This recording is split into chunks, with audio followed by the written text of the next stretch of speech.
በስመ አብ ወወልድ ወመንፈስ ቅዱስ አሐዱ አምላክ በስመ አብ ወወልድ ወመንፈስ ቅዱስ አሐዱ አምላክ በስመ አብ ወወልድ ወመንፈስ ቅዱስ አሐዱ አምላክ በክርስቶስ ክርስቲያን ተዋልኩም ደቂ እግዚአብሔር ናማ አምላክ ወላዲተ አምላክና ቃል ኪዳን ውልዳት ቤተሰብ ገዛ አብርሃም ሀሜጸኒኻቱም አሜን ሎለ ባህሪ እግዚአብሔር አምላክና ስሙ ተመስገነ ይሁን። እዚ ምስ መምህር እስራኤል ሒዝናዮ ንመጻና መርሃ ግብሪ ኣብ እስራኤል ነብር ሓደ ሓውና ይመስለኒ ድሕር ላይ ተጋገኹ ዲቁ ላውሊኦም ንጽውዕዎ በተለምዶ ግን ኤፍሬም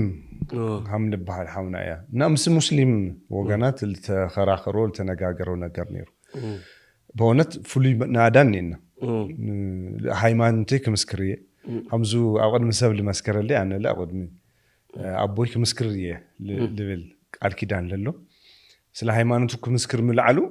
ፍሉ አድናቆት ነና ፍሉ ይኽብር ነና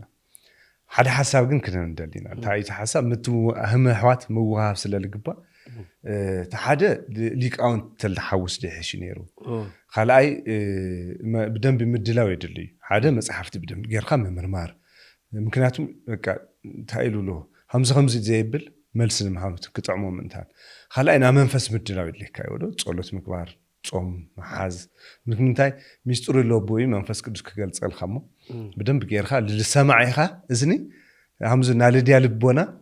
ከፈተላ ልብል هم عينت ولا مسؤول لكراخر له ولا خالي اللي سمعوا محورسه لب لخفت لصنع لبرتع تمرت كون انتنا منفس قدس حيل يدلي زي لزينا منفس مدلاو سلالدلي حونا هم نغرات هو ممهران موساخ تلهل صبو الى الحساب حيزه ግን አምስጥረ ስላሴ አምላክና ኢየሱስ ክርስቶስ ጉዳይ አብና ጸበል ጉዳይ ለልዕልዎም ነገራት እዚኦም መልዕናና እንቀሳቀስ መምር እስራኤል هو قطامي تحاونا فيديو انديو ليخملنا قرطرات تيك توك يمثلن نيرو ليخملنا منالوات تحاونا قال يوم ساعات كنت يولون بتلمدو تديقوا لبعض كنت لليولي لهم كقاوم يدليو منالوات بيتكريستياننا تاريخ كنت لينورم لقلقلو ساعات نيرم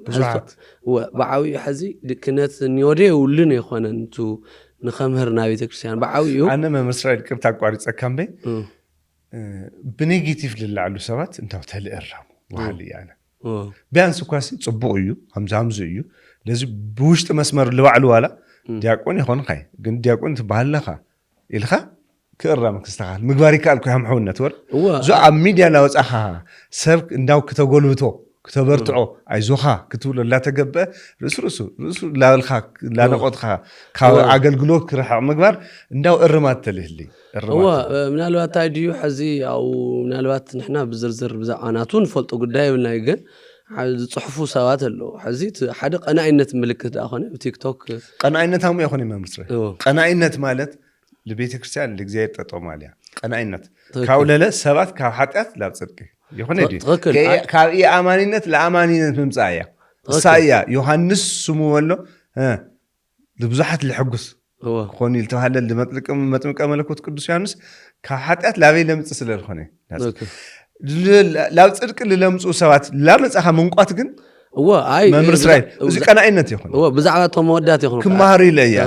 ኣነስ ተደጋጋም ስለረለኹ هو انا በአጋጣም ብዛዕባቶም ደቂ ተባዕትዮ ይኹም ልገብርሎ ይኹን ኾይ ብዛዕባቱ ናቱ ልመጽና ሓበሬታ እዩ ሓዝሳቶም ናቱ ፖዚቲቭ ኢነርጂ ጽቡቕነት ልገለጹ ሰባት እዩ በቃ ተሕብረተሰብ ሲ ሃይማኖት ክፈልጥ ነው ዓይነትና ማል ድሌት ኣሎ ተሰይ ተቆልዓት ኤፍሬም ልበሃል አካል ቀናኢነት ከም ዘለካ እንዶ ታዘላት ከሒስኻስ ንመምሃር መጽዓር ዓይነት ኮሞ ጽቡቕ ባህር ኣሎ ልብል ግን አው በኻሊ ገጽ ከዓ ጥንካረ ጎን ልድግፎም ለሎ ኮይኖም ካልኦት ከዓ ትስለለኻ ኔጌቲቭ ክነት የውሊን እንታይ ምህር ዲቁና ያውል ገለልብልለው ገሊኦም ከዓ እሱ ተቀባልነት ብዙሕ የውልን ማለት ናይ ቤተክርስቲያን አካል እንድሕር ጸጥ ኢሉ ደቂሱ ኮይኑ ዝኾነ አካል ቤተክርስቲያን ለምህረት ንኸምህርየ ልፈልጦ ኸምህርየ ማሉ ምንም ጌጋ ይውልን ግን ምናልባት ታይኻ ተምህር ግን ጥንቃለካ ሓዛ ሓደ አዳም አኮሎ ጎዛይ ልባሃል ዓድለ መስለን በኤርትራ ከባቢ አውዙ ወነሎ ሓደ ንሰምዓው እዚ አዳም ሓራው ንሰምዓው ለና አዳም አባይ ተፈጢሩ ናኖ መርከብ አባይ ከባቢ ያ ነራ ሓዞ ቀርባ ግዜ ሪኻ ይተኾንኻ ስላሴ ጾታን ዮም መምህር ነው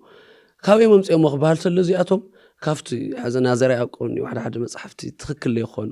ካው የምጽየ አነ ስላሴ እግዚአብሔር ሲ ካብ አካሉ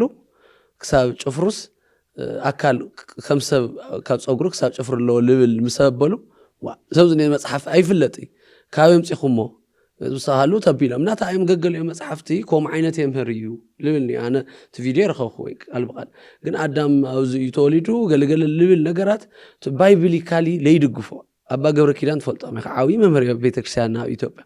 ኣብ መጀመርያ ከባቢ ትምህርቶም ፍልጥ እዩ በጣም ጠንካራ ትምህርት እዩ ግን ሓደ ሓደ መጽሐፍቲ ሕዋሳት ከምቡ ስለልፈተኑ ናይ ገነት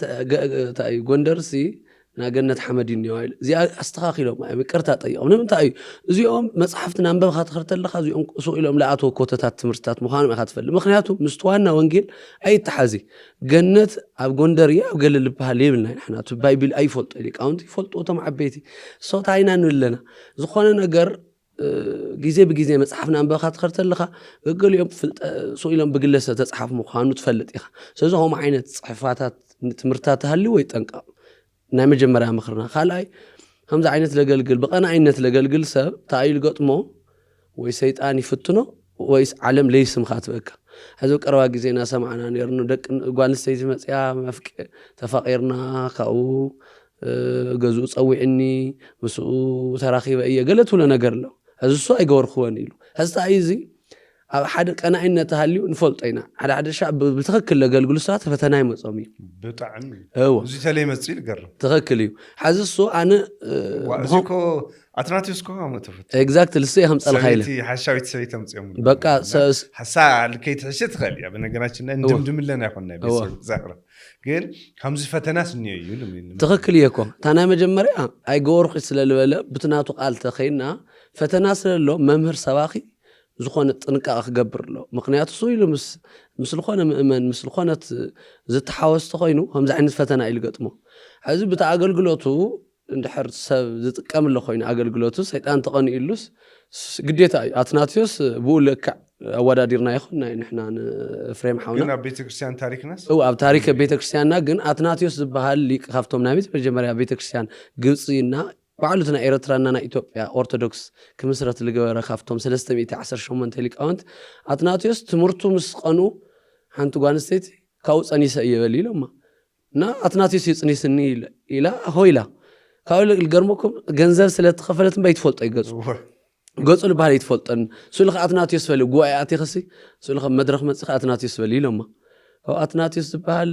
ዝስዲ ዓሚጽኒ ጸኒሰ ኢላ ካው ተረዲዩ هو ተሓደ ሊቅ ከዓ ፈሊጡ አትናቴዎስ ከይትልዓል አይሉማ هو ታይዲ ወሉ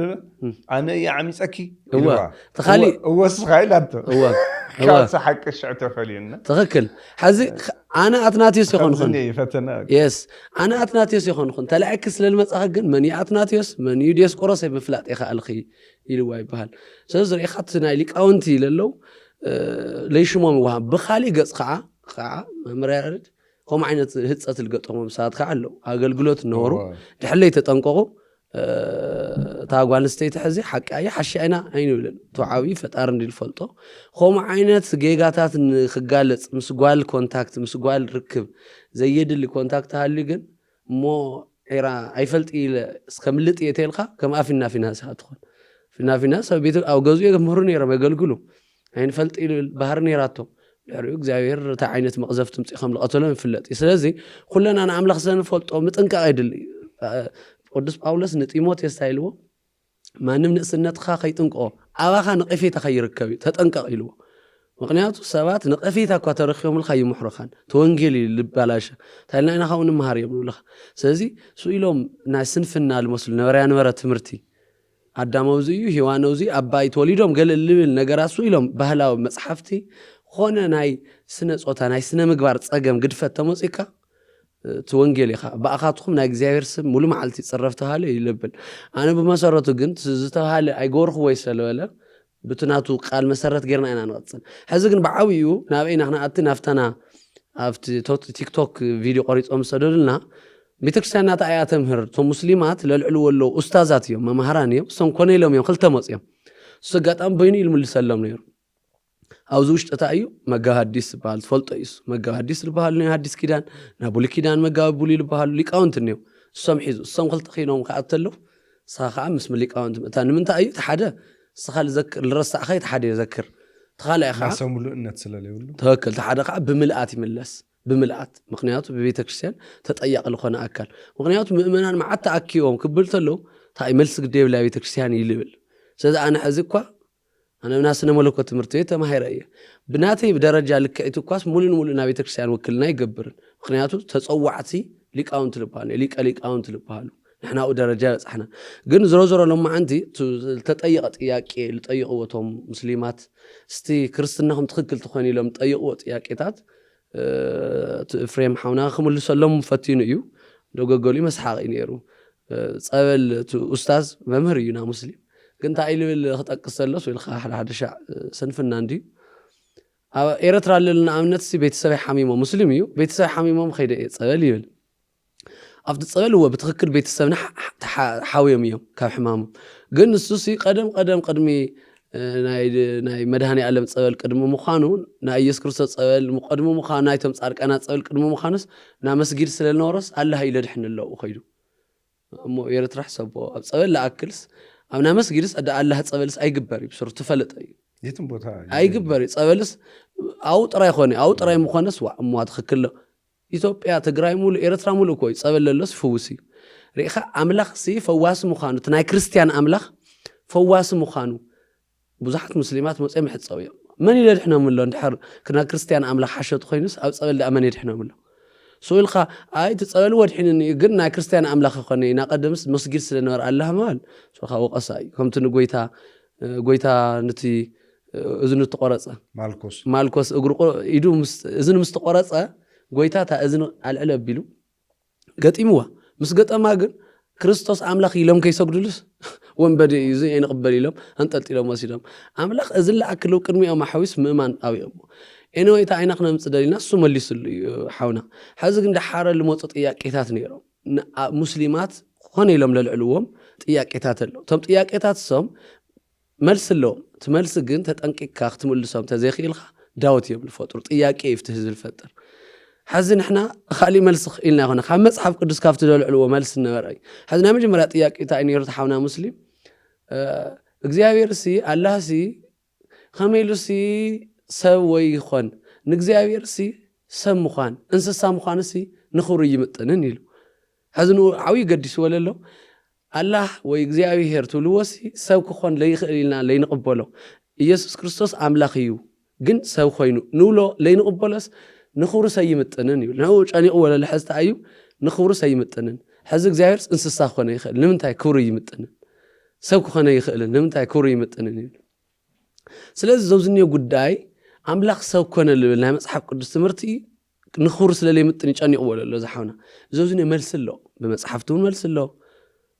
ፍትና ኢሳይያስ መልእኽቲ ኾነ ኢየሩሳሌም አምላክ ተሰቂሉ ክትርኢ ኢኸ ተባሂሉ ተጠቂሱ እኳ አምላኪ ሰብ ኮይኑስ ተሰቂሉ ክትርኢ እያ እንደው እንታይ ልበሃሎ ንዘውዝኒዮ ብቐሊሉ መልሲ ንዝሓውና ምክንያቱ ካልኦት ጥያቄታት ስለለውና ነብል ሓደ ንጉስ ኸሙ ገጢሞ ታሪክ ወይ ኣነሲ ናስር አምላኽ ይኣምን ኢሉ ና ክርስቲያን አምላኽ ግን ክቕበሎ ይክእልን ኢሉ ንጉስ እዩ ተኾንኻ ኣነ አምላኽ ከመይሉ ሰብ ኮይኑ ኢለ ኣእምሮይ ክሓሶ አምላኽ ምለሎ ፈለጣሪ ከምለሎ ይኣምን እዮም ዝና ሙስሊም ማለት እዩ ግን ሰብ ኮይኑ ኢለስ ክቕበሎ ይክእልን ይብሎም ንሓደ ፈላሲ ናሰበኽዎ ኣብ ቤተ መንግስቱ እዩ ፀዊዕዎም ክርስትናኹም ንገሩኒ ኢሉ ሰበሎም ኣነ አምላኽ ሰብ ኮይኑ ኢለ ክቕበሎ ይክእል እምበር ፈጣሪ ከምለሎ ይኣምን ይብሎም ከምኡ ኢልና ተናገሮም ወዱ همز ودو في ميدا باسكال اللو محمسي قال خوابنا تتصاوتنا هالي تنفلاسي خوني لو دفع بيلوم دفع مسبولو تقولعا تشتراتي تنافت ماي باسكاتي خوني لو يمدفي أمه كاو ود خارت أليقو خباهل تلو تنقص زفانو ورق لباس لو يسو ينير خوفي لو زفانو كاو زفانو نابرار خيدو وتادرات بانعو صيبه قال تورو رأتي نافتي رسح لخونا باسكا ماي بغنياتو ودو آتي ينيو كاو غوتيتو تو مست زفانو مست ورقو مست قالو استدروي قطتا نافتي رغرغ ماي علاماي مساعته اوصيو سخان غوسيخا خميل الخان غوسيخا هميل خا انا زخل علااتي خايلو واي ات وديكو انا علااتني ودينا موتس ناتي زفان ناتي ورق خጨنقني يلو تخكلخ سخال ولل خاي ولاد ناب علاماي اتيو ولاد خاصل لخونه نغوس بانعو سراحتنيا وتادرات باوصونا الخيو علخان ودخا خيموتك كايلخا تخاو زفان خافت خور زفان خورق لوس خاي درويخا መጽኻ ናፍተ ኢላ ናፍተ ሸተተ ወድኻ ድሕንኻ እግዚአብሔር ውን ሰብ ኮይኑ ንብለና እግዚአብሔር ሰሙኻን ልሙጥኖ ኮይኑ ይኾነ ክቡር አምላኽ እዩ ግን ዝፈጠሮ ፍጥረት ብዲያብሎስ ተሳሒት ምስ ወደቀ ነቲ ለወደቀ አዳም ከድሕን ነቲ ለይሙጥኖ ሰብ ኮይኑ ናብ መሬት መጸ ዋጋ ከፈለ እግዚአብሔር እኮ 33 ዓመት ከም ሰብ እዩ ተመላሊሱ ፀሓይ ወቂዕዎ ደኺምዎ ተባሂሉ ጠሚዎ ተባሂሉ ተነጊርሉ ምንምንታይ ግን ስለ ሰብ ድሕነት እዩ እዚ ተጠቂሱ እዩ መጽሓፍ ለሎ የንብዎ ካብ ዮሐንስ ወንጌል ስለ ፍቅሪ ሰብ ዋጋ ልትኸፈለ ምዃን ይገልጽ እዩ እግዚአብሔር አምላክ ከሎ ይብል ክጠቅሰሎ ኣብ ቆላሲስ አምላክ ከሎ ባዕሉ አምላክነቱ ከም ምንጣል ይሓሰቦን ይልቁኑ ናባርያ ሰብ ምስል ሒዙ ተገለጸ መሬት ፊልጵስዩስ ምዕራፍ 2:10 እውን ሎ ፊልጵስዩስ ሓዚ ዕብራውያን እውን ስለ ሰውነቱና ስለ አምላክነቱ በልዮ ምህረና ሓዚ አምላክ ከሎሲ ሰብ ክኸውን ተሎ ናይ ሰብ ባርያ ክለብስ ተሎስ ከም ባዕሉ ከም ውራድ ይሓሰቦን ይብሎ ስለዚህ እንድሕል ከም ውራድ ዘይሓሰቦ ታዩ ኮይኑ ከምኡ ዘይሓሰቦ እዩ ንሰብ ለለዎ ፍቅሪ ናሰብ ፍቅሪ ራይ እንስሳ ክኾን ይኽእል ኢልካ ምስ እንስሳ ኣይተነጻጽሮ ኣንሕና ምስ ሰብ ኢና ንምንታይ ሰብ ኮይኑ ንሰብ ለለዎ ፍጹም ፍቅሪ ብኣርኣዩ ብኣምሳልኡ ስለልፈጠሮ እንታይ ኢሉ ዮሐንስ ወንጌል ምዕራፍ 3:16 ደቂ ሰባት ክድሕኑ እምበር ምንታም ከይጠፍኡ እቲ ልፈትዩ ሓደ ወዱ ኢኮ ለኣኾ ይብል እቲ ልፈትዩ ሓደ ወዱ ለኣኾ ንምንታይ ኢሉ ኢኽዎ ሰባት ከይጠፍኡ ክጠፍኡስ ድሌት ፈቃድ የብሉ እግዚአብሔር ትክክል ሓዚ ተኻሊት ጥያቄ ኣብ ዝሓዘ ለኻየ ኢኻ ሓዚ ተኻሊት ጥያቄ ምተሓደ ንምንታይ ኣምላኽ ሰብ ኮነ ኣብርሂና ኣለ ተኻሊት ግን ጥያቄ ምክንያቱ እንታይ ኢሉ ከውዶምና ኣብና እስልምና ቁርኣን ኣላህ ብምንታይ ተገሊጹ ኣሎ ብሓያል ምስ ሰብ ኣክቹዋሊ ዳይሬክትሊ ኮንታክት የብሉን ኣብኡ ተጠቂሱ ኣሎ ኣላህ ሓያል እዩ ክብሩ እዩ ፍጥረት ናብኡ ይጽጋዓን በቃ ለይኣይነኬ ዘይንካ ጥራይ ኮይኑ ተገሊጹ ብኡ እዮም ልፈልጥዎ ኣላህ ብቲ ናይ ሰብ ኮይኑ ንምድሓን ልመጾ ፓርት የለን ኣብኡ ስለዚ ብኡ ኣንጻር ስለለብልዎ እግዚኣብሔርስ ከመይ ኢሉ ሰብ ልኾን ወላ ንምንታይ ጠፊኡ ለይተርፍ ሰብ ልብል ርድኢት የለዎ እግዚኣብሔር ከዓ በቦብኖ ተፈጥሮ ሕጊ ነቲ ናይ ኣላህ ብሄቨር ዲ ተፈጥሮና ለንጸባርቕለስ ወይስ ናይ ክርስትና እግዚአብሔር እዩ ኣብ ተፈጥሮ አንጻራተ ተልኸና ክርስትና አምላኽ እዩ አቦ ነሮ እዩ አው በደንብ ክነብራ አቦ ይخبር እዩ ይፈቶ እዩ ብኡልካኻ አቦ ወሪዱ አዶ ወሪዳን ደቃ ተድሕንያ እግዚአብሔር እንሆ ስኻ ቦና ኢኻ እንና ኢኻ ልብለሉ ኣብ ውድ ኣብ ሰብኣይን ሰበይትን ለሎ ኣብ ተፈጥሮ ሕግ ለሎ እዩ እግዚአብሔር ተባህር እዩ ኣብ ዝኾነ ሰዓት እግዚአብሔር ወል خبر ልፍራሕ እዩ ኣብ ዝኾነ ሰዓት ከዓ ንፍጥረት ዋጋ ከፍል እዩ ንምንታይ ይኸፊሉ ለለኽ ወስሃሎ خزي ብዙሕ ግዜ ሰብ ጭንቁ ታይ መስልካ ወይ መላእክት ሊኹ ወይ ነቢያት ሊኹ خزሳቶም ነቢያት ሊኹ ይምሉሉ خز ገናቶም ጀነት ተኸፊታንያ ነቢያት ሊኹ ለመጀመሪያ ነብዮም መሐመድ ካውስ ኢየሱስ ክርስቶስ ይብልዮም ማለት ዒሳ ይምሉሉ ብጣዕሚ ካብ ልገርመካ ነገርና ቁርኣኖም እንዳው ከምብዎ ይጋብዞም ደጊመ ናብ ዓለኹም ቁርኣን አንብቦሞ ዳሕርላ መጽሓፍ ቅዱስ ትመጽዩ ቁርኣን ታይ ይብል خز محمد سابوين نيو خلوت خز آدم كآدم يجمريهم آدم نبي نو زي هنوك كلهم يسوعيهم نبياتهم يوم نمود أتا نبي محمد نكاتهم مستحد عيسى يوم كلهم أبوين نيو نيوم يوم عيسى أبوي ولي أمناتهم قرآن يلولو كاوي موسى exactly ግን ክትፈልጥዎ ልግባለ ለነብራረ ለምንታይ እዩ ባዕሉ ብኻሊ ገይሩሲ እሱ ለኽብሩ ስለለይምጥን ብኻሊ ገይሩ ከድሕነ ይኻለ ተልኹም ሰብ ልፈጠሮ ባዕሉ እግዚአብሔር እዩ እግዚአብሔር ለሰብ ስለልፈጠረ ሰብ ተፈጥሮ ተሎ ካበይ ፈጢርዎ ዋላ ባዕሎም ቁርኣኖም ለኒ ከሐመድ ተፈጢሩ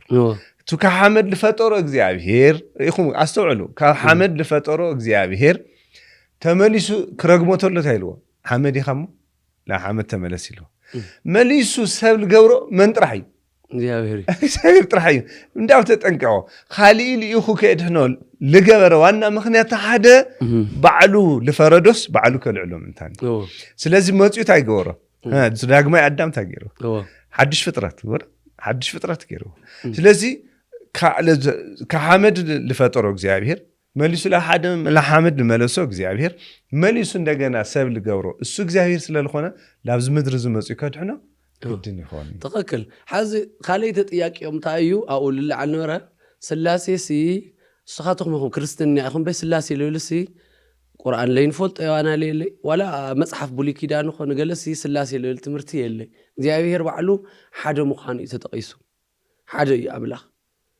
ኣብ ብሉይ ኪዳን እስራኤላውያን ባዕሉ ቶም አይሁድ ሓደ እምሎም ኣለኹ ስላሴ ሰለስተ አካላት ስኻዮም ጽኹም ወልውሉ እዮም حز زوجني نجقرات بدين بختنصر ملكا تملس تلخ حز تعيو اللي تقصوا له فتناي سمع إسرائيل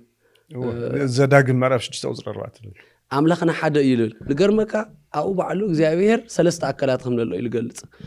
قلب بتناي تقرني عن قاس اللمبر بإبرايس عندي تصحيفه تعيلو إنه شماس إسرائيل أدوناي إلكنو أدوناي إخاد يلول زي بوينت تعيا ترجمات هلنا እግዚአብሔር ሓደ አካልهم ለሎ ይኾን ልራ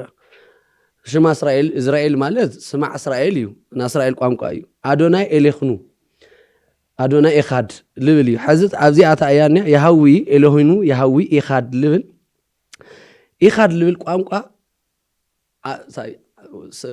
ኦሪት ዘፍጥረት ሎ እግዚአብሔር ሰብ ፈጠረ ወድን ጓልን ገይሩ ፈጠሮም ሰብ አቡኡን ይሐድግ ሓደ ስጋ ይኾን ልብል ኢኻድ ያትብል ኢኻድ ማለት አዩ ክልተ ነገር ተጣመሩ ወይ ሰስተ ነገራት በሓደ ለጣመሩ ፊደል እዩ እግዚአብሔርስ ሓደ ለምዃን ሕዝታ አዩ ኢኻድ ልብል ቋንቋ አምላኻታትና ፈጣሪትና ልገልጽ ፈጣሪና ይኾን ልገልጽ ዛ ኢኻድ ትብልሲ በዝሒ ልገልጽ አማልኽትና ሓደ እዮም ይልብሎ አዚያ ቼክ ገርዋ ክላዮም እዚ ኢኻድ ልብል ቋንቋ አማልኽትና سي سمع إسرائيل أمالختنا فترتنا حدا يوم لولو تأيو أمالختنا نمتأيلوهم أملاخنا تيلو كأجزاير حدا يأكلوا تمسحف ترينا يجن أمالختنا حدا يوم مخنياتو خمتهم كالوت أحزاب بزحت يملهم كيحسوا أمالختنا حدا يوم يلو زي برايست ممر ماريدلي يس برايست ممر ماريدلي حدا نمتا ياخد أصل خدلي وا زي خمي مالتيو تيلهم example كردهم تبايبل تايل قلت له حزي ناي ماي فورمولا مسلمات لخردهم كريستنا للو صلاه ساينس ودنوسنا هو حزي ماي بخسلسته فورميل ركب بسلسته ملكه ايشتو هو برد تايو ما ايو حقي برد للوس بايو ما يرغيو تخكل جن اكالو بمنتاي بدرق ملكو يلركب ما ايو سمو ما يلبال جن بدرق ملكو يلركب خلاي خا غازلو ماي كتنفلو تايت وعيت لها نافنا انفالوت غازي لخون اير يخون ግን እሱን ማይ ይልባል ሳልሳ እንደገና ማይ ብሊኪድ ይርከብ በፈሳስ መልኩ ንሰትዮ ተሓደ ምናልባት ንስተፋላለይ በረድ ንጥቀመሉ ተሓደ ንሰትዮ ተሓደ ከዓነ ለኾነ ኢቫፖሬሽን ንጋዝ ሰለስቲዮም ዚኦም ታይም ልባሉ መመሪያ ያረድ ማይ ሰለስቲዮም ማይ እዮም ልባሉ ግን ትማይ በሰለስተ መልኩ ይርከብ ግን ባዕሉ ትማይ ሓደ እዩ ስሞም ሰለስቲዮም ትበረዱን ማዩ ትጋዙን ኢቫፖሬት ልገበረም ማዩ ትለሃፍፍለውን ማዩ ማይ ልባል ሳልሳይ ንሰት የለና ፈሳስ መልኩ ለለ ማይ እዚኦም ሰለስቲኦም ስሞም ማይ ይባል ግን በሰለስተ መልኩ ይርከው ግን እዚኦም ሰለስቲኦም ይባል ማይ ስላሴ ሆኖም እዮም ሰለስቲኦም ተሓደ አብዩ ተሓደ ወልዲ ተሓደ መንፈስ ቅዱስ ተሓደ ቦዩ ተሓደ ውልድ ተዓለም ከድሕን ዝመጸ እዩ ንአና ክርደና ተዋሂል ውልድ ተዋሂል ሎ እምበር ብትናይ ሰብ ተፈጥሮ ኣብ ንወዲ ወሊዱ ወልብል በቀጥታ ትርጉም ይኾነ ግን አና ክርደና ተላይኹ ከም ልመጽ ውላድ ተዋሂሉ ከምዚ አቦ ንወዱ ከም ልእኽ ኣብ ንወልድ ልእኽዎ ነዚ ዓለም እዚ ሽክርዶም እንታን ትንቢተ ኢሳያስ ምዕራፍ 8 ቁጥሪ 1 ብሰብ ጽሑፍ بسبب فيدل صحافي له لازم أنا كردول مالت السوي كوراه له تذكر ندو ما سرجعنا مصينا تم سلست يوم أكلات فورمولا له مايات ماي بسلست مالك إركب بدرق بفساسي بغاز كبهالت له سلست يوم قن ما يم لبهالو أبسل لاسي قاعة حدا منفسيو رقيقيو حدا سقالوي سموت إدارق حدا قاعة مايات صليل نورا እግዚአብሔር أبي بحصير قنت عبينا تخنا لبلنا أبو لكيدان زتولنا الله خمس ما سرجع له أبو لكيدان هو أنا ده تقص إيش زفترة مرaf 10 ساعات يمبو بزح ساعات مسلم طرح يكون ولا جوهاوي تنسو مني غاغويا قالوس لي غاغويا خزي لابراهام تغلص لوسي سلاسي يخوني مكرخر داخني فزاو تايل سيلو بغلص غير لوردو ينغرك الله زفترة 10 ساعات تقصر 24 همزيول እግዚአብሔር ድማ ናብ ሰዶምን ጎሞራን ካብ እግዚአብሔር ራይ ሓዊ عندنا رأي እግዚአብሔር ድማ ሰዶምን ጎሞራይ ካመን ካብ እግዚአብሔር ሓዊ عندنا ይልል رأي እንደ እግዚአብሔር ይጠቅስላ ሓደ እግዚአብሔር ካበኒዮ ተተቢሉ ምስ አብርሃም ይወጋን ነር ለአብርሃም ነጊርጎ እስከ 10 ሰብ ተግናኻ አይትምሕሮም ይላበለ ኣብ ቅድሚ ጠጠው ኢሉ ስለዚህ አብዙ አንቀጽ እዚ ደጊምኩም አንብቦ እግዚአብሔር ካብ እግዚአብሔር ተይሉ እንደ እግዚአብሔር ይጠቅስላ እንደ እግዚአብሔር ስለዚህ ና ዕብራይስጥ አገላልጻ እንደገና በደንብ ጌርና ተን በወኔርና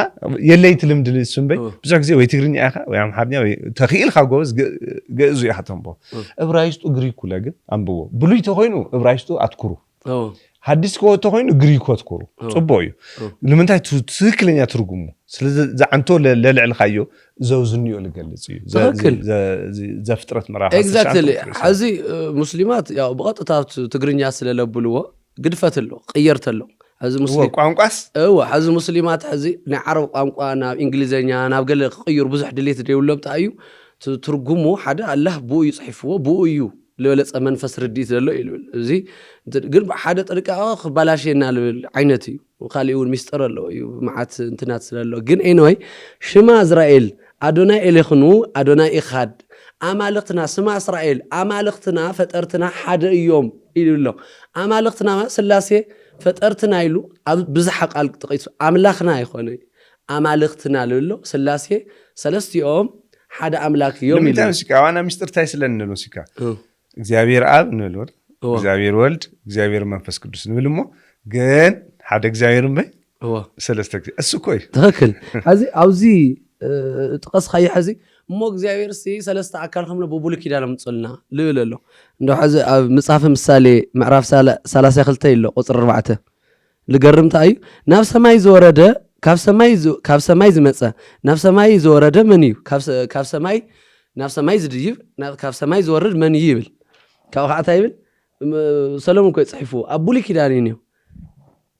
እዚ ትፈልጥ ዲኻ መን ከም ዝኾነ ትፈልጥ ስሙ መን እዩ ስሙ ወዱ ኸመን እዩ ወዱ ኸስ መን እዩ ይብሎ ሐዚ ሰሎሞን ልጠቅስሎ ኣብ ሰማይ ልነበረ ካብ ሰማይ ልወረደ መን እዩ አምላኽናሲ ጥቕሰሉ ታይ ካብ ሰማይ ልወረደ ካብ ሰማይ ኣብ ሰማይ ልነበረ ካብ ሰማይ ልወረደ ስሙ መን እዩ ስሙ ወዱ ኸትፈልጦ ዶ ይብሎ ሐዚ ታይ ልጠቅስሎ ኣብ ቡል ኪዳን ንምንታይ እዩ ብግላጭ እግዚአብሔር ኣብ ወልድ መንፈስ ቅዱስ ላይ ተገለጸሉ ናይቶም ኣብ ቡል ኪዳን ናይ ሰብ ርድኢትና ናይ መንፈስ ቅዱስ ብምልአት ስለሊነበረ ሰባት ናይ ስላሴ ዝርድእዎ ብቕዓት ስለሊነበረ እግዚአብሔር ንነቢያቱ ብምስጥርና ገለጸ ጸኒሑ ምኽንያቱ ካልኣይ ከዓ ንኣህዛብ ጠባይ ከየምፁታ እዩ ዛት ሱይ ታዊ የስ ሐዚ ገገልዩ بدنب خيت ردأ خايز خنا تمرت تمهرها أوكي مو أملاك ناس سلسلة تفعل اليوم ممكن تمسك غريكان لو على كراحة مجتمع بلعلي تعوتات أمالك اليوم هو همزان طبعا اليوم هو بابلون خيدهم يم إسرائيليين جبس خيدهم يم تسددوا غريك فارس ليجز وومي اللوي كأتهم بزحات طبيعتنا أحزاب طبيعي وسيدهم يم بزح أملاك اليوم يدلين يم لو يكون لأرون تعملوا له زسات معرف على السلاسة خلتي تنبوت ولا خطايلو موسى لا بهم لاتين فلتوا قدمينا ناخذوا امالختي سرح لنا يملوا امالختي يملوا نقر مكان خمس عين طبعا يروم اسرائيلاوي ازي فلي خدم انت عند እግዚአብሔር እዛ ስላሴነቱ ተልገልጸሎም ነይሩ አወል መንፈስ አማልክትና ለካ ሰለስተም ተዓዛባ ጠባይ ወስዱው በቃ ብዙሓት አማልክት ይስሱ ነይሩ ስለዚህ እሱ ካው እግዚአብሔር ደገና በወቅቱ ከዚህ ሲል ተልዕሉ ልገልጽ ይሆን እግዚአብሔር በወቅቱ በጊዜው በምሳሌዶ በትንቢት ዶ በናዓሉ መንገዲ ላገለጸ መጽዩ ከዚህ አይ አሐዲስ ለተገለጸሲ ንምንታይ አውዚ ጊዜ ላይ ተገለጸ ኢልኻ ለእግዚአብሔር ውስነ ይትከውሪ ተኸክል እግዚአብሔር ውስነ አምላክ ይሆን ተኸክል በቃ አውልደለዮ ግን ታይገብር ሚስጥር ይገልጽ ለምንታይ ሃማዓምና ሃም ጊዜና ሀዝን ለለና ክርስቲያን እንችገሪ ምክንያቱም ለለ ኦሪቲ ብሉይ ለምን ተጻይፉ እስራኤላውያን ስለዚህ እስራኤላውያን ናአሕዛብ ጠባይ ወስዱለው ስለልኾኑ ብዙሓት አማልክትና መምላክ ጠባይ ድሌት ስለነሮ ካው ከውጾም ምንታይ አወል መንፈስ ቅዱስ ይገለጸሎም ተኸክል ሐዚ ሞሐመድ ማሐመድ ግሉሉ ሁሉ እንዲም ታርዲታ እዩ አፍታ አንቶ ዘዳግም ተገለጸ እግዚአብሔር አማልክትና ኤል ይሁኑ ኤል ብል እግዚአብሔር ልልዩ ንሓደ ኤል ወደንዩ ሚካኤል ገብርኤል ኤል መወዳእታ ንሓደ ንጽሊ ኤል ይሁኑ ግን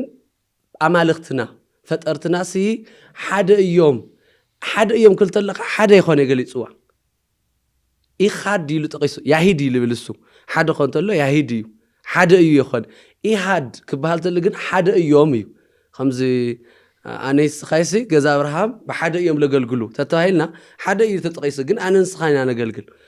ቱ መጽሐፍ ጠቂሱ ወለሎ ፈጠርትናሲ ሓደ እዮም ይብል ሓደ እዮም ማለት ክልት ሰለስተ እዮም ግን በሓደ አምላኽ እዮም ልምለኹ እዚ ኮይ እና መጽሐፍ ልማድ ኮን ነይሩ እዩ መምር እስራኤል ዘፍጥረት ምዕራፍ 18 እኮ ትልማዱ ደረ እዩ ከዛ አቦና አብርሃም ልናገሮም ነገራት ልማድ ና መጽሐፍ ጻሐፋ ልማድ ረየ እግዚአብሔር ለምን ተገለጸሉ ይል ለአብርሃም እንደ ሆይን ተገለጸሉ ይል ድሕር ቅጽል ሰለስተ ሰባት ኮይኖም ተገለጸሉ ይኸድሞ ሰገደ ይብል አቅድሜኻ ሞገስ ረኺበ እንተ ኮይነሲ ኢሉ በሓደ ጸዊዑማ ጋዛይ ዕረፉሞ ለለቅጽል ዕረፉሞ ንሽተ ቁራስ እንጀራ ከም ጸልኹም ልብኩም ትድግፉያ ራይ ና መጽሐፍ ልማድ እዩ ተኸዝሎ ለኻ ከተናኽሮ ደሊ ና መጽሐፍ ልማድማ በሓደ ና ምግላጽ ና መሰለስተ ና ምግላጽ ልማድ እዩ ከዚ ሰለስተ አምላኽነት ና ምግላጽ ልማድ ሓድሽ ነገር ይሆን በቃ ታልገለጽ ኻያ ስትንበስ ትገርመካያ አው ልገልጾ አቦና አብርሃም ንገርም ሚስጥር ይል በጣም ሓዝ እንደው ንቶም ናይና አመንቲ ምናልባት ቶም ካልኦት በቋንቋ ብቲ ኤቪደንስ የምላአምኑ በማስረጃ የምላአምኑ ካል ቤተ እምነት አምጪናለም ንቶም ናይና ምእመናን ግን በግልጽ ኾነሎም እንታልበልካዮ ስላሴ ኹመጽተለውስ ጎይታይ ሞገስ ተረኺበ ቅድሜኻ ሰለስተ እኮ እምኔው ግን ጎይታይ ሞገስ ተረኺበ ሲ ኣብ ቅድሜኻሲ ገዛ ይባኣቶ ኢሉ ካብኡ ከም ትልበልካይኻ እንጀራ ትወልዑ ማይ ትሰትዩ ገዛ ይዕረፉ ይብሎም ስለዚ እግዚአብሔር ሓደ ምዃኑ ክገልጽ ኣሎ ብሓደ ይልምን ሕና ሓዝን እግዚአብሔር አምላኽ ኢልና ኢና ንዝምል ቶም ሰለስተ አካላት ብሓደ ንልምን ክንጽዋዕ እንተለና ግን ኣብ ወልድ መንፈስ ቅዱስ ኢልና ኢና ንጽዋዕ እንታይ ግን ሕዚ ቱ ነጥብታት ኣብ ብሉይ ኪዳን ሰሎሞን እግዚአብሔር ካብ ሰማይ ለወረደ ኣብ ሰማይ ልነበረ ስሙ መን እዩ ናወዱ ስሙ መን እዩ ልጠቅስ ኣሎ ኣብ እግዚአብሔርነት ሰለስትነት ከም ነበረ ልጠቅስ እዩ እንደው ኣብ ዮሐንስ ወንጌል እውን ከዛ አንተ ልጠቅስካያ ነብርሃም ተራእይ ስለነበረ እንሆ አነ ሐቅል ነገርኩም ሰብ ካብ እግዚአብሔር እምጽእ ኢሉ ነጊሩ ካብ እግዚአብሔር እምጽእ ሐቅ ነገርኩም ሰብ ስትቆትሉ ትደልልኹም አብርሃም ግን ቀትለን ይደልየን ይልዎ ዮሐንስ ወንጌል ምዕራፍ 8:56 መጨረሻ ሕዚ ሙስሊማት አይብሉ መስሎም ይኸው ሰብ ኮይብለው ዓሊ ይብሉ ኖ ታይሉ ሎ ንአብርሃም ሰብ ኮይኑ ይመጽይዎ ሰብ ኮይኑ ተገሊጽዎ ሰብ ኮይኑ ስለልመጽ አብርሃም ሰብ ኮይነ አና አምላኽ ምዃነ ይፈልጥ ሰብ ኮይኑ መጽተልኹስ እግዚአብሔር ማ ሰብ ኮይኑ ክርእ ይደልን ከመይል ሰብ ይኾን አይበለን ተቀቢልን ገዙ ጋሻ ኮይኑ ተቀቢልን እስኻትኩም ግን ከድሕነኩም ኢለ ሰብ ስለልመጻኹት ቀትሉ ትደልይለኹም ኢሉ በመሰረቱ ሓደ ጥያቄ ሳቶም ጠይቁ እሺ ስላሴ ነው እንበል ኢየሱስ ክርስቶስ አምላኽ ምዃኑስ ማስረጃ ሆና አለሊ ልገርመካ ኢየሱስ ክርስቶስ አምላኽ ምዃኑ ኣብ መጽሐፍ ቅዱስ ለኒዮ ብትናይ ቁርአን ባዕሉ እኳ ተኸይናስ ተራሰብ ከም ለይኾነ ማስረጃ ኣለና ግን ታዩ ኦሪት ዘፍጥረት ምዕራፍ 1 ቁጥሪ 1 እግዚአብሔር በመጀመሪያ ሰማይና ምድር ፈጠረ ይብል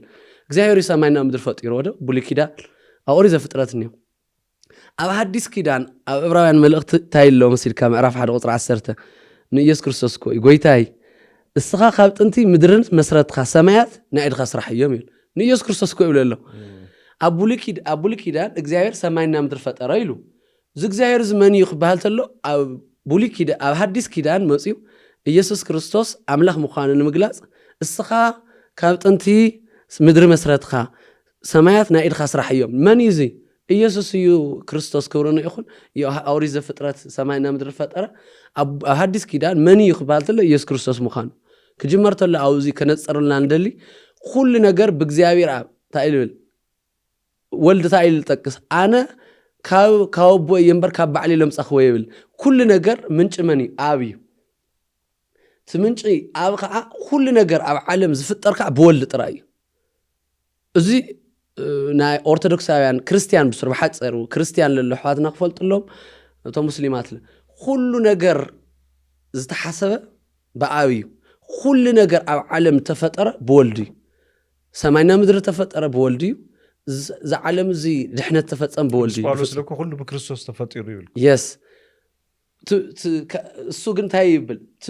እንታይ ማለት እዩ ሓደ ምንጭ ምክንያቱ ኣብ ባዕሉ ልገብር ልፈጥር ተኮይኑ ወልድ ባዕሉ ልገብር ልፈጥር መንፈስ ቅዱስ ባዕሉ ልገብር ልፈጥር ተኮይኑ ሰለስተ ኣካላት ልገብሩ ልፈጥሩ ኣለዎ ማለት እዩ ግን ሆም ይኮነን እቲ ምንጭ ኣብ እዩ ሓሳብ ሓደ ሓሳብ ሃምለለዎ ሓደ ፈቃድ ሃምለለዎ ሓደ ድሌት ሃምለለዎ በአብ ይግለጽ ትክክል ንኡ እዩ ሓደ ኣምላኽ ኢና ልበሃሎ በአብ ይሕሰብ በወልድ ይፍጸም ትድሕነት ለ ዓለማት እውን ተፈጠር ብመንፈስ ቅዱስ ጸኒዑ ይነብር ሰለስቲኦም ንሓንቲ ስምረት ንሓንቲ ስራሕ ነናይ ዓለም ድርሻ ኣለዎ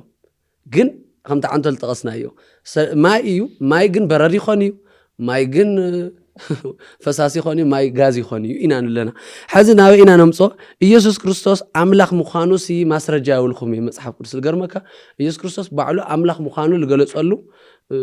ኣሎ እዩ ብዓብኡ ከዓ ግን ናይ መጽሓፍቲ ልማድ ኣነ ኣምላኽ እየ ናማል ከምኡ ልማድ የብሎም ሕዚ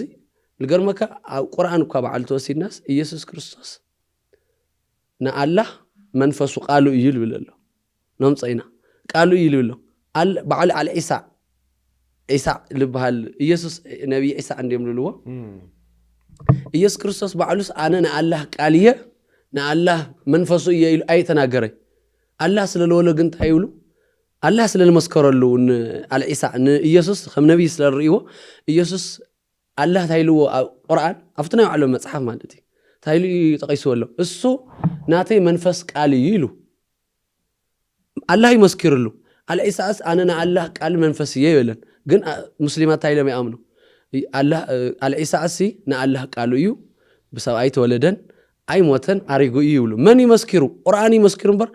ኣላህ ቀጥታ ኢየሱስ ክርስቶስ ኣብ ናይ ቁርኣን ኣብ ናይ ባዕሎም መጽሓፍ ኣሪገ እየ ይበለ ገለ ይበለ ግን ንምንታይ እዮም ዝኣምንዎ ዳ ኣላህ የመስክሩሉ እዮም ኢሉ ኣብ ሐዲስ ኪዳን ኣብ ናይና መጽሓፍ ቅዱስ ከዓ እግዚአብሔር ረብኡ እና ነቢያት ዮሐንስ መጥምቅ ብሙሉእ ሰብ ኣምላኽነቱ መስኪሩሉ እዩ ተዓቢ ምስክር መጽሓፍ እንደው ምስክራት ኣለዉ ልዕሊ 17 ኣምላኽ ምዃኑ ልዕሊ 17 ግዜ ተጠቂሱ ግዜ የብልናይ ግን እንታይ እዩ ሓያል ኣምላኽ ይበሃል ኢሳይያስ ምዕራፍ 9 ቁፅሪ 6 ኣሎ ስሙ ኣማኑኤል ክበሃል እዩ ኣማኑኤል ከዓ እግዚአብሔር ምሳና ኮነ ልብል እዩ እርሱ እንደውም ህፃና በልወኮ ትክክል እሱ ሓቀኛ ኣምላኽ እዩ ልብል ቀዳማይ ዮሐንስ መልእኽቲ ምዕራፍ 5 ቁፅሪ 7 ኣሎ ኣይስራ ኣሎ ንኢየሱስ ኮይ እሱ ሓቀኛ ኣምላኽ ናይ ዘለዓለም ኣምላኽ እዩ ይብሎ ንመኒ ንኢየሱስ እዩ እዚ መጽሓፍ ቅዱስ እዩ ኣምላኽነቱ ይመስክረሎ ታላቁ ኣምላካችን ንብለሉ ዓብዪ ኣምላኽና መድሓኒትና ንብለሉ ያው ቀዳማይ ኣብ ቲቶ ምዕራፍ 2 ቁፅሪ 13 ኣሎ ካብ እንደገና ከዓ ሮሜ ምዕራፍ 9 ቁፅሪ 5 ከዓ ካኩሉ በላይ ዝኾነ ኣምላኽ ይብሎ ንኢየሱስ ክርስቶስ እዩ ካብ ኩሉ ንዓቀብ ኣምላኽ ይብሎ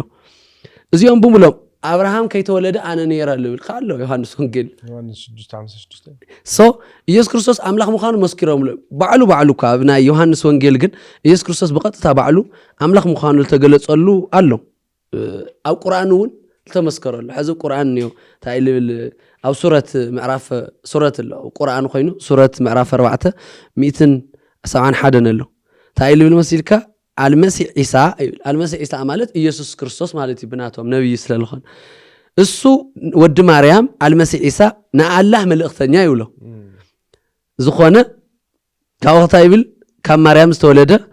ንኣላህ ቃሉን መንፈሱን እዩ ይብል ንኣላህ ቃሉን መንፈሱን እዩ መን መስኪሩ ኢየሱስ ክርስቶስ ይኾነ እዚ ተናጊሩ መን ኣላህ ይተናጊሩ بقرآن أبيلو بنبي محمد أبيلو. قمنا يا تومن نجاجرا. يس هذا محمد لو رجع قرآن الله لو لوس سلا يسوع تأمن رجع منفسه قالوا مخان ونأمنينا ومو يسوع كوب علو منفسنا الله يبلن مو نأمنينا تمسحف الله سلا لولو أما مسحف قدس هاديس كده عن إحنا نأمنينا أو تيموتيوس سلا نايزل عالم أملاك يلبل السو نزل عالم أملاك لعلو كل النبريو ألفان أوميجا ليوحنا إسرائيل صحفنا أمنينا إحنا خا جن بعويو تاي خبسوا له أو قرآن تاي له هم تلو الخيو القرآن بعلو هاديس مسحف قدس خام الدقفل تأكس نا الله سي منفسه يبله على عيسى نبي المسيح على عيسى نبي يلوم تقصوا يسوع كريستوس كورونا يخون يسوع كريستوس نبي يبناتهم جن تايو لنا الله تايو منفسه يو قالوا يبله منفسه نقالوا تخينوا حسبوا عبي كركري زي أبنا قرآن تمرتي الله سي يسوع كريستوس يقالون لنا الله سي بإيسوس ندحر زناجر خينو بإيسوس منفسو خا نالله منفس تخينس إيسوس كريستوس تراسو يخون مالتي أنا حس خا نا إغزابير وين الله منفسو تخون تخل مرار قالو تخون تخل أي تخونن محمد نبي محمد كواس نا الله منفسو يخوني ምክንያቱ ሰብዩ ይፍለጡ አቡ እኑ ይፍለጡ ዮም አብህወቱ ኢየሱስ ክርስቶስ ግን ነአላህ መንፈሱ እዩ መንፈስ ታይ ማለት ህይወት ማለት ቃሉ እዩ ተባይሉ አላህ ሲ በኢየሱስ ይልናገር በአልመሲ አለ ኢሳ ይልናገር ይናለና ስለዚህ ተራሰው የሆነ በዓል በቁርአን ቋሲ አነ እንዴ ና ዋና ብናቱም ቋንቋክን ብናቱም ንግግር ክናገርሙ ነአላህ ቃሉ መንፈሱ ለሆነ ካሊ አካል ነዶ ولا محمد يقول له أيوة رأي سويكو رجع قالوا له منفسه لا تخينو تاي مالتي قالي منفسي ده احنا بناتهم ولا هو بناتهم لكو يقليل ايش قال نعم لاخسي تو الله لولوس قالوا منفسي تايلم تاي مالتي انا خبرها لهم تقلصي انا يناغر لهم زلناغر لهم مني سويكو دلي حزي انا زلناغر له حزي كلهم كرينا ندلي انا يلناغر لهم زلناغر لهم مني ناتيو ناتي تخوينقا أنا نقالي حدينا مالتي قال عندنا بالمسيح بإيسوس نبي بعل عيسى المسيح عيسى بعيسى نبي ندحر لنا غير خوين بإيسوس كريستوس ندحر لنا غير خوينو تنغغرو ندحرنا الله خوينو أنا نغغرينا أنا بعليه من يناغر له إسرائيل يناغر له أنا يناغر له أنا نقالي مع رأينا بيت فردن تاريخ تحس زي تناغير خانه رخته هاي الخب بفيديو تتحس أرى أنا قالي خالي ينبي أنا يخون خوي تبل تناغر اللي خاص خايخه سلازي خان الخ حد إنا يخاتبها زخونه طلمت قال تناغير سلازي الله قالو ኢየሱስ تخوينو ኢየሱስ ان الله حد يوم مالتي حصر له ቋንቋ ካለ ከአብ አል ገርመካ ፉል ይፍት ቁርአን ኢየሱስ ክርስቶስ አክቹአሊ እሱ አይሞ ኃጢያት ገሪ ይፈልጥን ይላል ኢየሱስ ክርስቶስ አብ ቁርአን ባዕሉ ኃጢያት ገሪ ይፈልጥን ካብ ሰብአይ ተወለደን መርየም ጥራይ ወሊዳቶ ማርያም ጥራይ ወሊዳቶ አው አይሞ አሪጎዩ ዳግማይ ክመጽ ይሉል ካሉ ናና ክፈር ይልመጽ ዳግማይስ ክመጽ ይሉል እዚ ዝኾም ዛ ዓይነት ሰብሲ ሰብዲ ካትብሎ ሕዚ ተራን ነብይ ድዩ እሱ ይኮ ከዚ ታይኒ መስልካ ወላ ድሌት ካእመን መጽሐፍ መምርማር ግን ይድሊ ቤተክርስቲያን ታያትብል እምነት ምስፍልጠት ይለድህናካ ምክንያቱ እምነት ጥራሕ ተሒስኻ ላው ጌጋ ከመርሐካ ኸሊ ፍልጠት ጥራሕ ተሒስኻ ላፍት ድሕነት ይወስደካ ግድን ታይድሊካ ፍልጠት ማነው ምስ እምነትካ ፍልጠት ይልካ እነ ቁርአን ለምቡ አህዋትና ድክተሉ አህዋትና መርምርዎ አንሐ መጽሐፍ ቅዱስና እኮ ባልና እንመርምሮ ለና ድካህሙ ስኻቱም ለመርምርዎ ዳሕር ግልጽ ይኮዶ ግልጽ ከዝለ ራራኻ ያህም ይጥዑም ናየ ቃልሲ ክልተ እየብለኒ በቃ አነ ያሬዲ እዚኳስ በሰብነት ትግለጽ ና አላህ ቃሉ መንፈሱ ይተይልኩም ዋታይ ማለት ጠይቁባ ለምታይ ዳአምሮ ህሊና ልብ ተፈጢሩ ክትምርምር ይሆነ ይዲ ጠይቁባ ስለዚህ ስኻቱም ተራ ነብይ ትሉለኩም ኢሳ ተራ ነብይ ለይኾነሲ ባዕሉ እግዚአብሔር ባዕሉ አምላኽ እዩ ትክክል ብናው ዓልኩም ቁርአን ነምቡ ኤግዛክትሊ ስለዚህ ላጠቃለልና ከመጠቃለል እንደው አነ ክብለል ደሊ አላህ ኣብ ቁርአን አምላኽ እዩ ተአምላኽ እሱ ታይ ገይሩ ኢየሱስ አላህ ለጎረ ነገርስ ኢየሱስ ክርስቶስ ነብይ ልባሃለስ አመሬት ገይሩ ወይ አላህ ኻልዩ ኢየሱስ ኻልዩ ሉልና ሐዋት ኣብ ቁርአን አላህ ታይ ገይሩ ትልጎሮ ኢየሱስ ገይሩ ወይ ፈልጥ ዶ መጽሐፍ ቅዱስ ወ ገይሩ ሕዚ ተርኢና ሕዚ አላህ ተጠቀሰ ነጥታት አለ አላህ ሕዚ ናይ መወዳእታ በቁርአን ኣብ ሱረት ምዕራፍ 3 ቁጥር 9 አለ አላህ ታይል መወዳእታ ዝፈርድ አላህ ምዃኑ ዝጠቅሰሎ ተጠቂሰሎ ጌቶች ሆይ ይብል አምላኸይ ጎይታይ እሱ በዘይ ጥርጥር አምጻት ጊዜ ይብል አምጻት ማለት መወዳእታ ጊዜ ኩሉ ፍጥረት ክእክወ ይብል ኣብ ቁርአኒ አላህ አምጻት ጊዜ ኩሉ ፍጥረት ክእክወ ይብል ልገርመከ ካው ኣብናትና ከዓ ኣብና ማቴዎስ ወንጌል ምዕራፍ 25 ቁጥር 33 ካ ኢየሱስ ክርስቶስ ባዕሉ ትነብይ ይልዎ አምላኽ ምዃኑ መርአይታ እዩ እስ ጎይታ ደቅ ሰባት ማለት ኣብ መወዳእታ ጊዜ ኩሎም ቅዱሳን መላእክቲ ህዝብታት ብሙሉኦም ኣብ ቅድሚኡ ክስብስብ እዩ ጻድቃናት ብየማኑ ኃጥኣን ብጸጋሙ ክእክቦም ይብል ኢየሱስ ክርስቶስ ፍጥረታት ድሓረ ሰብሲዩ ስለፈርዶም ምዃኑ ይጠቅስ ማቴዎስ ምዕራፍ 25 ቁጥር 33 ቁጥር 34 ካሊእ ከዓ አላህ መጀመሪያ አልፋና ኦሜጋ አላህ ቁርአን أنا مجمريا مودعتها نيه يلبل ኢየሱስ ክርስቶስ ከዓ መጀመሪያና መወዳእታ ኣብ ሐዲስ ኪዳን ሳይ ማለት አላህ ልጎሮ ነገርስ ኢየሱስ ይጎረሎ ማለት ንሕና ህይወት ፈጠርና ይብል አላህ ታይብል ንሕና ህይወት ፈጠርና ህይወት ንወስዳ ህይወት ንምልሳ ንሕና ኢና ይብል ኢየሱስ ክርስቶስ ኣብ ሐዲስ ኪዳን መጽሐፍ ቅዱስ ህይወት ልሞተ ሰበል ኢሉ አላህ ጥራይ ግን ኣብ ቁርአን ልሞተ ለልዕል ኣብ ሐዲስ ኪዳን ግን ኢየሱስ ክርስቶስ ልሞተ ለኢሉ ስለዚ አላህ ልጎረሎ እንድሕር ኢየሱስ ልጎረሎ ኮይኑ ኢየሱስ አምላኽ እዩ ማለት እዩ بقرآن مسرت ولا إحنا وانا بمرادنا قرآن يخوني جن قرآن قاتل إلهم مسي الله تعي غيره همزي مو يسكو خمت الله الجورا غيره سزي حدا يوم التي حدا يرنهم همزة أنا نابنا حدا ينالونه بقى الله عاوز تعي له تقص هوزي نا تتقصنت وتعت له زناي يوحنس رأي معرف إسرائيل تيلو معرف خلته له تتقص نتوتات له ندو خمت قال الجيرنا نتقوم مالتي عزت عيل لو زناي سورة معرف 53 قصر 25 مجمريانا مجرشا نحنا عين عيل الله يلو له مودعتان مجمريانا نحنا او قراني حزا امنانا خاطا عيل زنت ندني كاي راي معرف حدا قصر 10 شعاته تخكل تايدلو له بعلو كويل قدشانس تايلو له اي تفرح يجي جمرلو اي تفرح أنا مويتانيرا تلعيلة إيه ألفا تنام جمران مودعتان ألفا وأوميغا أنا إيه ناموتي نهي وتقول في عبيدا مني إيلو تس بسقال تقلص أجزاير بسقال تقلص يسوع كريستوس السوق أجزاير ألفا وأوميغا مخانو أو كبقلص كويلا بكا لا مقبلص تايل مويتانيرس تذكر رأي يوحنس معرف التقصر شومنت بسفي حجر خمزي الخاص صحفي له رأي يوحنس خطأكس له معرف التقصر شومنت رأيه نابيات كريستياناتي أنا مويت نيرة حزقن هياوية أنا قداماون مودعتان إيه يلو مويت نيرة يلو مويت مالت وممات انت اللي قلت سقال للبس يس حزقن هياوية قداماون ندهراوية مماتو ترقب الله حزق يس كريستوس مماتو يأمنون أنا أسلم الناس تمهرو مماتو يأمنون قل لقرموكم ما سرجع مصحف قدس سمس يقبل لي كلن إنا خدا أخوني السما خلني مصحف قدس ترايلي خوان أنا لو مصالخهم 4 مسرجهم صالخهم يا كريستوس خم لموته ناي مجمريا صلاتو أيهود تم لسقلوا صلاتو كريستوس عاوز علم مصي خم لسقلوا آمينهم صلاة عند حر مسكر الخا مصحف قدس نحنا توان حقكو صلاة مسكر تايدا صلاة تمسكر الخا فتاو تمسكركو عندنا صلاة حقنتي تخكل الصوم لا أي تسقلي ولا مسلمات أملاك تسقلي نحنا لا تسقلنا خلتينا شيء نتأمن من يلأمن أما أخل نورا تقتل نورا نايم دي خاص حساب سنن أنا ما موصيو أملاخي يلو قتيل يلو من يوم أيهود مسكر له يزي أنا مشنا لبها المصحف له أنا أيهود مصحفتنا تارك مصحف كريستوس كم تسقله خم سقلوه أملاخي إخواني له خم سقلوه تقليصي جن خم لمصحف خم تسقله خم أسرجال رخينا يس تسقيله خم تلع على خانم صينا كلاي نا أبتنا تارك مهرانيو تارك مهران مسكرنا سني حزي تالوس زبها له فلت كريستوس مسموتس دحر 10 عامت ايو صحيفو نعين مسكر كويس صحيف القرمكا ايهود يرسالم رو خيدوس كريستوس تسقيل مويتو دول بالمسرجا سمصيو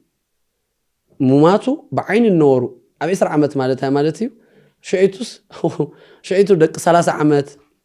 دق 10 عامت نورو كريستوس قلت النورس 7 يوم مسكيرو شعيتو قويتا خسقلت له عربي اما اخل حزب سلتسقل طرح زوان فطرت قويتا خم تسقيلو تقليصا السطرا يخونه فالغون زبال غريكاوي وسون كريستوس خسقلت له مريت تنقطقيطو خم نوره مريت سماي صلميتو خم نوره عوي من نواص من قطقات غاطيبو خم نوره مزغيو وي حزي ازوم سات زيوم كو الغرمكا غريكاويان يم احزابيم يسوس مني ايفلطو شعيتو كم املخ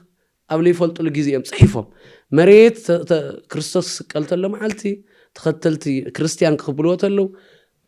تسقيلو مويتو تسقيلو مريت صلميتو مريت تنقطقيطو خم نوره صلميتا شعت 6 قطري مريت صلميتو خم نوره مريت تنقطقيطو خم نوره غليصوم زمسات زيو ታይ ማለት ይነለና እግዚአብሔር ሊያምኑ ሱኢሎም ምሁራት ፈላስፋታት ለም ጽሒፎም ተምልቀተለው ለመስኪሮም መጽሐፍ ቅዱስ ኻ ኢየሩሳሌም አምላክ ተሰቂሉ ክትርየ እኽተዋይል ተጠቂሱ እዚ በሐፂር በሙሉ ምስክራት እዩ ክርስቶስ ተሰቂሉ ከም ተሰቀለ ማስረጃ እዩ بحفش أجنت أنا نتقص لنا أوزي قداي نخلو أتوم أوزي قبة أمنات زي كريستيان لخونكم حواتنا بتفرع تيك توك للخم بعويو أو تمرتات تأمنتنا هو مرسل له أيو ልገርም አክቹዋሊ ዘውዝኔ መልሳተ መልስ ለሐለፈ ጉዳይ ና ስነ መለኮት ምሁራን ንዩ እምነት ላይ ተቀየረ ርዕስ ለለውም ክርስቲያናት ማዓት ምሁራን ለመርመሩ ቀይሩ ነው ያለው በተለይ አውሮፓ ምንም ድርድር ይወጣ በነገራችን ላይ እግረ መንገድ ለመግለጽ ብዙህና ፕሮቴስታንት ቸርች ልባላ ላምና ስላሴ ትምህርት መጽኔ على يقبلوا كمكان يسوس جميرك قدم يقبل وين أنجلي كان شرطس منا ميبان نيرم يقبل وين نيرم بلونجيل يقبل وين نيرم قالوا بزحات زي كاليوت يقبل وين نيرم إذا ناينا بزح فلورني نبنا مسلمين بروتستانت بنيونا منا نقول تاريخهم فلتو داحر نا أرثوذكس تكل مكانو الرجاجيس أميهم لا تمرت سلاسي ماجو قصدي قبل يوم ساتو نتاعي كذا تاعي مكولا كذا مستر سلاسي ليك حد تمرتي توانا له دوغماتيكيو زي ما لخت نحلف ما مرسل أو دوغما قانونا ملسته هو أحوات هذا مسحفت بدنبي كهولو أنكل ممرمر وده ممرمر يصبو مرمير خايخة دحر فلت تحلف زي اللي جارخا ليتدالوخا لما مدرخ لاوز أنا ملس لمها الممكر لخالو لا بترطر سلا الوسد تنكع كان جابري كباناي قال أي نبيتك شان ليك أونتي من كابليك ليك أونت جميل قام مجاوي مستر مالت سويو بلوها مجاوي بروي مجاوي حديث مالت ساتهم يوم لذي ساتهم كملسو لا أتوم جاوي سخا لا تصو أحد ملسك هو أم مقبار تخرج تغيير كسرعة تخونه بيتك شان زين أنا ملقت نحلف بدن بقيرنا إسرائيل برقد ساعتنا خيدي بزو حساب نحر كتير يقدر لي لابي الخدر لومي AI ور AI عندنا سبات لولو ولا عكبة يلملس تنكاك هرب طعمي دوغما لي AI تجري بس لازم بيتك سنة على بلاتفورم كل يعني منا ملقتني إنه بيتك سنة على AI تكتدلو علوها أو حدا قاينا إننا أو حدا قا دحر AI لله بروتستانت سلولو كاثوليك سلولو لامس يلملس لهم لنا أتوم AI لتطيق لا تتنقعوا نبي تكريستيان دوغماس كعزيت عني خلا أي ندقنا كن بيت كريستيان AI تسرح بخزية AI أو يسرح كتسرح يقبعي ممكن أتوم نهيوت قدايو وده ما مرسل نهيوت قدايو خلي أقاس ساينس لأخونه من أنثروبولوجي لأخونه فلسفة لأخونه كتب التخليقة سجاوي دماوي عالمي قرائي هو زي سماوي أكل أنا لهم دلت حلال فوق بعويو تام هاوريان لبهاليو نالوات حدا وانجيلاويان أركيولو لسمع سلله له هاوريان هم تطلع هاوريان لبهاليو أبوستليك له خطوا هاوريان لبهاليو سوميم بعويو تناي أولي جيسس لبهال يسوس تراي وي حدا أكل سواليزم لبلو يهوي تام جهوفا لبهالو سوميم بعويو لبلو جن بعويو بزحات أو تيك توك كريستيان لخونو نتي زي تمهارة مؤمنة يعلنا لمهرو نخليون أقوى من الصرح له جنهم تلو الخيو ممهران محواس معلومون تنكري الخام بال خمت نزوتر نحن طيقكم ملسم أنت عن كتوسي زوتر تزجاجكم كون التهالة بيتروس 13 يس لازم الساعة من الوقت نتوم حونا إفريم للخوانا تلصرح له انكسك أسي تخالي عنتهم تقصنايو مسعابيت انقاقه بيت كريستيان بتوبله حزن اشتكركر لي احنا من الوقت بزرزر بزعانا إفريم حما اخونا صبو عين العلن سل حواريت عليهم احنا امنا سب سنه مقبار عينات تخكل لمنتاي سب بمقبار دخاك كون يخيل تخكل مس بيت هيمانوتن كو حلي بس بيت كريستيان تسمعوا كخد جن مكرينا لمنتايو هيمانوت مس مقبار اتعايزنا كنخدنينا هو مقبار جن على وعي يورا بيت كريستيان يرقف እንደገና ይንበ ለዚህ ሃይማኖት ይዋና ብዙ ጊዜ ለናይና መመን አብ ምግባር ላትኮረ ሱማ ሐምዝዳ አሁን ይሳ ሐምዝዳ አሁን ነገራት ይመስሉና መምህራን በሃይማኖት በምግባር ክንጸንዕኔና ግድን መራያ ክንኮን ምሳሌ ቅዱስ ጳውሎስ ሐምዝሉ ላይ ምሰሉ ሐምል በለ ክንኮን እኔና መወዳታና ግን አምላክና ኢየሱስ ክርስቶስ በዓሉ ስታይል በለ ህሙማት ፈዊሱ ካይምጽ ካይሉም አቦ ሊሰርሐስ ይሰርሕ ለከሉ ሻይቱ በእምነ ቅጥቅጥ ወይላ ስለምንታይ አሁን ተቅጥቅጥኒ حمومان سلالة حن خدي له يخني لبعلها إجزاهير جرخس بمصرف خيا تايريوم يوم إجزاهير مخانو بمتى ترديهم إذا يوحنا سونجيل مرافع مش توصل 10 شعتني عندما يودعتكم سلازي سنبت بمسعرو طرح زي كونس يقولو نجزاهير ون أبوي سلاز ولا أبوي تيرو أنا ون إجزاهير يمالو مخانو كترجمو تلوما تايلم قصلا بينهم نوعلون مس إجزاهير سلازم معرارة ኣይሁድ ክቀትልዎ ኣበርቲዖም ይደልዩ ነበሩ እዩ ትክክል ስለዚህ ጥንቃቄ ነገር ኣብ ወልድ መንፈስ ቅዱስ ሓደ እግዚአብሔር እዩ ስለነበረና ሰዓት እግዚአብሔር አምላክና አልተመስገነ ይሁን ሕቶት አልኩም በኢንቦክስ ላኩልና በስልክ ደውሉልና በሁሉ ክትረኹና ትኹሉ ይሁን ሓውና ኤፍሬም ነክ እንዳው ክረኸበና ተደልዩ ገዛ አብርሃም ክፍት እዩ ኣሕዋት ካይና ወስብሐት ለእግዚአብሔር